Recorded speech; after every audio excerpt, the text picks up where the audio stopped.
ఇన్స్టాగ్రామ్లో అసలు ఈ సబ్స్క్రిప్షన్ గోల ఏంటి? ఎక్కడ చూసినా కానీ విష్ణుప్రియని టార్గెట్ చేశారు. ప్రతి ఒళ్ళు విష్ణుప్రియ మీద వీడియోలు చేస్తున్నారు. ఆమె ఇన్స్టాగ్రామ్లో 399 సబ్స్క్రిప్షన్ పెట్టిందని, అలా సబ్స్క్రైబ్ చేసుకుంటే హాఫ్ నాకెడ్ వీడియోలు చూపిస్తుందని చెప్పి మాట్లాడుతూ ఉన్నారు. ఆమె స్టార్ట్ చేసిందంటే కాదు, ఇంక చాలా మంది ఉన్నారు. అసలు ఇది మొదట ఫారిన్ కంట్రీస్ నుంచి వచ్చింది, ఆ తర్వాత మన కంట్రీలో బాలీవుడ్ నుంచి మొదలైందని అనుకోవచ్చు. అక్కడ నుంచి మొదలైంది. ప్రస్తుతం కేరళకి చెందినటువంటి పర్పుల్ అనే ఆవిడ ఒక ఆమె ఉంది. ఆమెకి 24,600 సబ్స్క్రిప్షన్స్ ఉన్నారు. ఈ 399 సబ్స్క్రైబర్స్. అంటే ఎంత సంపాదిస్తుంది మంత్లీ? సుమారు 1 crore రూపీస్ అనుకుంటా, ఇంచుమించు.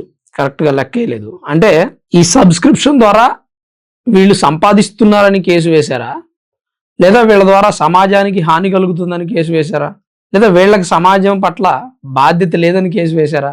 కేసు వేయడం సమంజసమే అయినా మేబీ ఇది పెద్దగా నిలబడదేమో. అలాంటి అంశం అయితే అసలు ఇన్స్టాగ్రామ్నే బ్యాన్ చేయాలి. ఇన్స్టాగ్రామ్లో అశ్లీల వీడియోలు ఎన్నో రకాలుగా వస్తున్నాయి. నిత్యం పిల్లలు వాడుతున్నారు ఇన్స్టాగ్రామ్. మనం నిత్యం లేచిన దగ్గర నుంచి చూస్తే మైనర్ పిల్లలు ఇన్స్టాగ్రామ్లో ఎన్ని వీడియోస్ పోస్ట్ చేస్తున్నారు. చాలా మంది వ్లాగర్స్గా మారారు మైనర్ పిల్లలు. ఇంకా ఆశ్చర్యం ఏంటంటే 8 to 16 years పిల్లలు కూడా వ్లాగర్స్గా మారారు. వ్లాగ్స్ చేస్తూ ఉన్నారు. వాళ్ళ రోజువారీ కార్యకలాపాలని సోషల్ మీడియాలో పెడుతూ ఉన్నారు. మరి విష్ణుప్రియ లాంటి వాళ్ళు అనేక మంది ఇలా హాఫ్ నాకెడ్ వీడియోలు సబ్స్క్రిప్షన్తో అమ్మేస్తుంటే సమాజం ఏమైపోతుందని కొంతమంది బాధపడిపోతూ ఉంటే, కొంతమంది మీరు డబ్బులు ఇవ్వట్లేదుగా, మా డబ్బులేగా, మేమేగా రీఛార్జ్ చేసుకునేది, ఆమెకే ఇచ్చేది, మేము ఆమె చూపిస్తున్నాం, మేము చూస్తున్నాం, మీకేంటి లాస్ అంటున్నారు. కొంతమంది ఏమంటారంటే విష్ణుప్రియ చేసేది తప్పేనండి, 100% తప్పే, ఆవిడ అర్జెంట్గా అరెస్ట్ చేసేయండి, వేసేయండి, లోపలేసేయండి అని అంటున్నారు.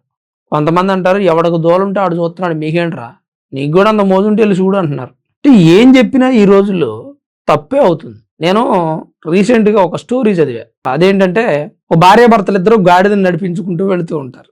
అది బాగా నవ్వు వచ్చింది నాకు.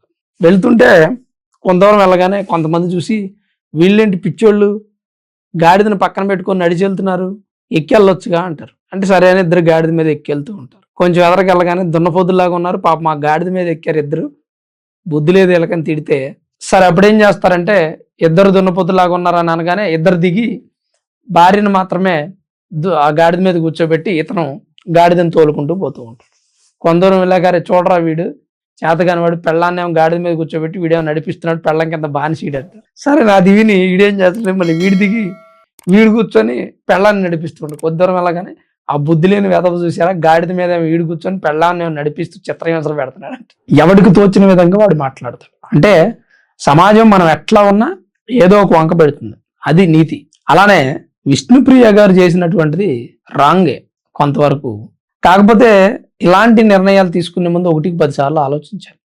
ఆమె ఎంతో కొంత ఫేమ్ ఉన్నటువంటి నటి, యాంకర్గా రాణిస్తుంది, కొన్ని సినిమాల్లో చేసింది, 1-2 సినిమాల్లో హీరోయిన్గా కూడా చేసింది అనుకుంటా, కొన్ని షోస్ చేస్తూ ఉంటుంది, సీరియల్స్, వాటిలో సంపాదించుకుంటే సరిపోయేదేమో. ఇలాంటి ఒక వింత పోకడ, కొత్త పోకడ, ఎక్కడ లేని జాడ్యం తీసుకొచ్చి తెలుగు యువతకు కూడా తగిలించే ప్రయత్నం ఇది. రోజొక కొత్త రోగం చుట్టుకుంటూ ఉంటుంది కుర్రాళ్ళకి, అందులో ఇదొకటి. అయినా ఏంటంటే మరీ సిగ్గు లేకుండా బరి తెగించి, నాకు అర్థం కాదు. ఇప్పుడు ఇన్స్టాగ్రామ్లో చేస్తున్నటువంటి వీడియోసే హాఫ్ నాకెడ్గా చాలా ఇబ్బందిగా చూడడానికి.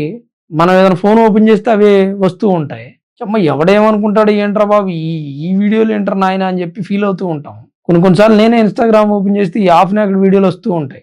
విష్ణుప్రియ కాదులేండి, వేరే వాళ్ళే వస్తూ ఉంటాయి. వచ్చినప్పుడు మనకి ఇబ్బందిగా అనిపిస్తుంటుంది. మన పక్కన ఏమో మనం పిల్లలు ఎవరన్నా ఉన్నా ఇబ్బందే, లేకపోతే మన ఫోన్ ఎవరన్నా చూసినా కానీ ఏమో మనం ఏదో చూస్తున్నాం అనుకుంటే ఏంట్రా ఈ టార్చర్ అని అనిపించింది. ఇది సబ్స్క్రిప్షన్ లేని వీడియోస్. మరి సబ్స్క్రిప్షన్ తీసుకొని అంత పబ్లిక్గా అంత దరిద్రంగా ఎలా బిహేవ్ చేస్తున్నారండి? పైగా నేను ఇప్పుడు సబ్స్క్రిప్షన్ లేకపోతే తక్కువ చూపిస్తున్నానండి, సబ్స్క్రిప్షన్ తీసుకోండి ఎక్కువ చూపిస్తా అని మెసేజ్ ఇస్తున్నట్టే కది. మెసేజ్ ఏముందండి, డైరెక్ట్గా చూపిస్తా అని చెప్పి చెప్పటమే. కాస్తన్నా బుద్ధి ఉండాలి కదండి. నన్ను ఎవడో ఏమనడో, లీగల్గా కూడా ఇది పెద్ద తప్పు కాదు అని చెప్తా ఉన్నారు. సరే లీగల్గా తప్పు కాదు, మీ మనసుకు తెలియదా తప్పు కాదు, మీ అంతరాత్మకు తెలియదా మీరు సమాజానికి ఏం మెసేజ్ ఇస్తున్నారు? మీకు మీరు చెక్ చేసుకుంటే అర్థం అవుదా? దాని మీద వచ్చే ప్రతి రూపాయి మీరు అనుభవిస్తున్నప్పుడు, ఈ రూపాయిని నేను నా అందాలు ఎరేసి కొనుక్కున్నానని మీకు అనిపించదా? ఎంతమంది కుర్రవాళ్ళ దగ్గర పైట జారిస్తే లేదా పైట కొంచెం కిందకి దించి చూపిస్తే డబ్బులు వస్తున్నాయి అనే విషయం మీకు తెలీదా? ఎందుకంటే మరీ ఇంతలా దిగజారిపోవడం? సబ్స్క్రిప్షన్ తీసుకోకుండా చేసే వీడియోలే చూడడానికి ఇబ్బందికరంగా అనిపిస్తుంటే సబ్స్క్రిప్షన్తో చూపించే వీడియోలు ఇంకెంత దరిద్రంగా ఉంటాయండి. కాస్తనే బుద్ధి ఉండాలి కదా. మీరు సినిమాల్లో వేస్తున్నారు ఓకే, ఈ మధ్య ఆడియో ఫంక్షన్స్కి ప్రీ రిలీజ్ ఈవెంట్లు కూడా యాక్టర్స్ మరీ దరిద్రమైనటువంటి డ్రెస్సులు వేసుకొని వస్తున్నారండి. ఆ మధ్య యాక్టర్ శివాజీ ఏదో మాట్లాడితే ఆయన మీద ఫైర్ అయ్యారు, ఆయన మీద కేసులు పెట్టారు. అరే తప్పురా బాబు అని చెప్తుంటే తప్పు అన్నవాడితే తప్పు అంటున్నారు. సమాజం ఎట్లా తయారైందో చూడండి. ఒకప్పుడు కౌరవులు పాండవులకి యుద్ధం ఎందుకు జరిగిందంటే ద్రౌపదిని చీరలాగినందుకు. మరి ఇప్పుడు యుద్ధం ఎందుకు జరుగుతుందంటే ఆడవాళ్ళని చీర కట్టుకోమన్నందుకంట. ఒక రకంగా ఇది నిజమేనేమో అనిపిస్తుంది. ఆ సోషల్ మీడియా కవి ఎవరో కానీ రైటరు బాగా రాశాడు. ఆడవాళ్ళని బట్టలు సరిగ్గా వేసుకోమంటే యుద్ధాలు జరిగిపోతాం. పైగా మేము బట్టలు సరిగా వేసుకోకుండా ఒక షో చేస్తాం, ఆ షో సబ్స్క్రిప్షన్ తీసుకోండి ఇంకా బాగా చూపిస్తామని చెప్పి ఎంకరేజ్ చేస్తూ ఉన్నారు. సమాజాన్ని చెడగొట్టడమే కదండి ఇది. సబ్స్క్రిప్షన్ తీసుకున్న వాళ్ళకి మీరు బాగా చూపిస్తారు, వాడు మిమ్మల్ని ఏం చేయలేక చిన్నపిల్లల్ని, ముసలి వాళ్ళని, స్కూల్కి వెళ్ళే పిల్లల మీద, మైనర్ బాలికల మీద అత్యాచారాలకు పాల్పడుతూ ఉంటారు. అంటే కొంతమంది అనొచ్చు పోర్న్ వీడియోస్ చూసి చెడిపోవట్లేదా అని. చెడిపోతారు, కాకపోతే పోర్న్ వీడియోస్ని కొంతవరకు కంట్రోల్ చేయగల అవకాశం ఉంది. దీన్ని కంట్రోల్ చేయలేం కదా. ఇలాంటి విషయాలని, ఇలాంటి అంశాలను ఎలా కంట్రోల్ చేయగలం? చేసే వాళ్ళకి బుద్ధి ఉండాలి. అసలు ఎందుకు ఈ హాఫ్ ర్యాక్డ్ వీడియోలు చేసే బదులు మీరు ఇక పూర్తిగా ఆ ఫీల్డ్లోకి వెళ్ళిపోతే సరిపోతుంది కదా. ప్రతి ఒక్కళ్ళు, ఇప్పుడు నేను విష్ణుప్రియ గారిని ఒక్కళ్ళని అనట్లేదండి, అందరు ఆడవాళ్ళ గురించి చెప్తా ఉన్నా. ఆడవాళ్ళు అంటే సరే సినిమాల్లో ఏదో తప్పక డబ్బు కోసమో ఫేమ్ కోసమో ఏదో వేసుకున్నారు అసభ్యకరమైన బట్టలు అంటే అర్థం ఉంది. మరీ ఏంటండి సోషల్ మీడియాలో దరిద్రంగా. ఇప్పుడు మీరు సినిమాల్లో దరిద్రంగా వేసుకున్నారనుకోండి, లేదా రొమాంటిక్ సీన్లు ఉన్నాయనుకుంటే ఏ సర్టిఫికేట్ ఇస్తారు? ఆ సినిమాకు పోవాలో వద్దు మేము డిసైడ్ అవుతాం.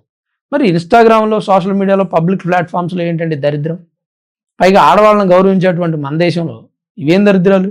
ఎవరో ఏదో చేశారంటే అదొక అర్థం. కానీ చాలా మంది ఆడవాళ్ళు ఇదే పని చేస్తున్నారు నిత్యం. హౌస్ వైఫ్స్ కూడా ఇదే పని. ఇక్కడే గుంటూరు తెనాల దగ్గర దారుణం అండి. 200 మంది ఆడవాళ్ళని తీసుకొచ్చి న్యూడ్ వీడియో కాల్స్ చేపిస్తూ ఉన్నారంట. ఆ ముఠాన్ని పోలీసులు పట్టుకున్నారు. ఎంత దారుణంగా ఉందండి పరిస్థితి. వాళ్ళు తీసుకొచ్చి రోజుకు 500, 1000 ఇప్పించి కుర్రవాళ్ళందరూ సెలెక్ట్ చేసుకుని న్యూడ్ వీడియో కాల్కి 100, 200, 300 వసూలు చేస్తూ వాళ్ళ చేత ఆ బిజినెస్ చేయిస్తూ ఉన్నారు. ఏం జరుగుతోంది అసలు ఈ దేశంలో? ఏం చేస్తున్నారు? రోజు రోజుకి విలువలు వదిలేస్తున్నారు, సిగ్గు వదిలేస్తున్నారు, మాన మర్యాదలు వదిలేస్తున్నారు. డబ్బు కోసం ఎంతకైనా తెగబడుతున్నారు. ఒకప్పుడు డబ్బు సంపాదించాలి అంటే విలువలతో సంపాదిస్తే బాగుంటుంది. మనం 100 సంపాదించినా ఈ 100 రూపాయలు నాకు సాటిస్ఫాక్షన్ ఇస్తున్నాయి, నేను కష్టపడి సంపాదించాను అని అనుకునేవాళ్ళు. ఇవాళ ఎట్లయినా సంపాదించరా బాయ్, డబ్బు సంపాదిస్తే చాలు అనే స్థితికి మనిషి దిగజారిపోయాడు. ఒకప్పుడు కష్టపడి సంపాదించిన దానికి విలువ ఉండేది. ఈరోజు నువ్వు ఎట్లయినా సంపాదించు, ఒక లగ్జరీ కార్ వేసుకొని తిరిగి, లగ్జరీ ఫోన్ పట్టుకొని తిరిగి, మంచి బట్టలు వేసుకుని ఉంటే నీకు గౌరవం వచ్చేస్తుంది. నువ్వు ఎట్లా సంపాదించింది ఎవడు చూడట్లా. వ్యభిచారం చేసావా, హత్యలు చేసావా, మానభంగాలు చేసావా, మర్డర్లు చేసావా, ఎవడు పట్టించుకోడు. అందుకని సమాజం కూడా డబ్బు సంపాదించడం విషయంలో దిగజారిపోయింది. హుందాగా ఎవడు సంపాదించట్లేదు. ప్రతివాడు అమ్మాయిలనే అబ్బాయిలు అనుకో, అబ్బాయిలు చేసే అబ్బాయిలు చేస్తున్నారు, అమ్మాయిలు చేసే అమ్మాయిలు చేస్తున్నారు. అమ్మాయిలు ఒక్కళ్ళదే తప్పని మనం అనలేము. ఇక్కడ విష్ణుప్రియ మీద కంప్లైంట్ ఇచ్చిన వ్యక్తులు ఇంకా కొంతమంది అమ్మాయిలు ఉన్నారు, వాళ్ళ మీద కూడా ఇవ్వండి. ఇలాంటివి కంట్రోల్ చేయాలంటే ఏం చేయాలనేది ఆలోచించండి. విష్ణుప్రియ ఒకళ్ళ మీద కంప్లైంట్ ఇస్తే ఇది ఆగుద్దని నేను అనుకోను. అసలు ఈ ఇన్స్టాగ్రామ్లో ఈ సబ్స్క్రిప్షన్ గోల ఏంటి? దీని మీద మీ అభిప్రాయం ఏంటి? విష్ణుప్రియ అయినా మరికొంతమంది ఏమైనా ఉన్నారా? ఇంకెంతమంది ఉండుంటారు? మన వీడియో చూస్తున్న వాళ్ళు ఎవరైనా సబ్స్క్రిప్షన్ తీసుకున్నారా? తీసుకుంటే అసలు ఆ వీడియోస్ మీద మీ ఒపీనియన్ ఏంటనేది తప్పకుండా కామెంట్ రూపంలో రాయండి. మన సబ్స్క్రైబర్స్ ఎవరైనా ఉంటే తెలుసుకుంటారు అసలు విషయం ఏంటి, ఎందుకు సోషల్ మీడియాలో గోల నడుస్తుంది అనేది. Anyway, thanks for watching this video. This is Ram signing off Sanba studios.